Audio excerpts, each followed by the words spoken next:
हंसते रहो हंसते रहो। हंसने और हंसाने के लिए हमारे चैनल को सब्सक्राइब करो। गांव की एक नई नवेली बहू ने पहली बार मक्खन निकालने के लिए दही को मथा।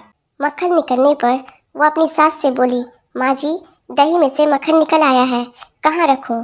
सास, बेटा ये नाम कभी मत लेना, ये तेरे ससुर का नाम है और ससुर का नाम नहीं लिया करते। बहू, ठीक है माँ जी। अगले दिन मक्खन निकला तो बहू ने पूछा, माँ जी, दही में से ससुर निकल आए हैं, कहाँ रखूं?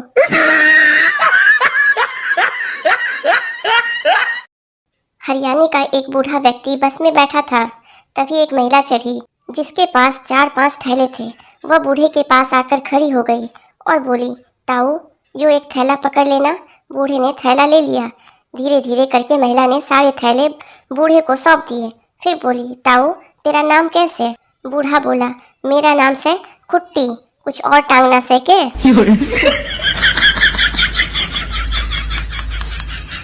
जब घर में बच्चा पैदा होता है तो माँ, इसकी नाक मुझ पर गई है, पापा, इसकी आंख मुझ पर गई है, चाचा, इसके बाल मुझ पर गए हैं, मामा, इसकी स्माइल मुझ पर गई है, बुआ, इसके गाल मुझ पर गए हैं। और वही बच्चा जब जवान होकर लड़की छेड़ता है तो सब बोलते हैं, पता नहीं हरामखोर किस पर गया है। एक बच्चा अपने पिता से कहता है, शादी करा दो। पिता, क्यों बे?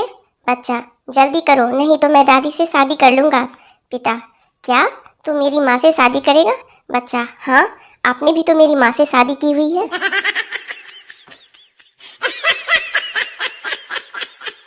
कुछ बच्चे सड़क पर अपने पटाखे चला रहे थे। अभी पटाखे में चिंगारी लगाई ही थी कि सामने से एक आंटी आती दिखी। सब चिल्लाने लगे, आंटी पटाखा है, आंटी पटाखा है। आंटी मुस्कुराई और बोली, नहीं रे पगलो, अब पहले जैसी बात कहाँ।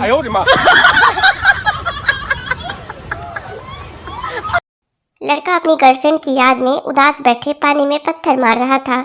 एक मेढक निकलकर बोला, पानी में आ, तेरी उदासी उतारता हूँ। अपनी वाली के चक्कर में मेरी वाली का सिर फोड़ दिया। पति कमरे में बैठा शराब पी रहा था। यह देखकर पत्नी गुस्से में तमतमाकर बोली, आपने तो कहा था बिना किसी वजह के शराब को हाथ भी नहीं लगाएंगे, फिर यह सब क्या है?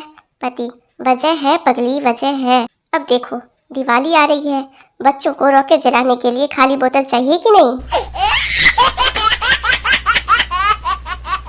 एक बार यमराज की पत्नी ने देखा कि यमराज नींद में बड़बड़ा रहे हैं और पसीने में डूबे हैं।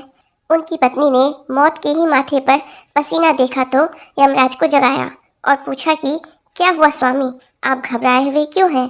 यमराज बोले, मैंने सपना देखा कि केजरीवाल मर गया है और उसको यमदूत ऊपर लेकर आ रहे हैं और वह नारे लगाता हुआ आ रहा है कि दिल्ली तो हमारी है, अब यमलोक की बारी है। पुलिस, तुमने इन 10 लोगों को कैसे मारा? संता, पुलिस जी, गड्डी के ब्रेक फेल हो गए थे। सामने देखा तो एक तरफ से 2 आदमी आ रहे थे और दूसरी तरफ से एक बारात जा रही थी। अब आप ही बताओ कि गड्डी किधर मोड़ता? पुलिस, जिस तरफ से 2 आदमी आ रहे थे, नुकसान कम होता। संता, बिल्कुल सही, मैंने भी यही सोचा था, लेकिन वह दोनों मेरी गड्डी देखकर बारात में घुस गए।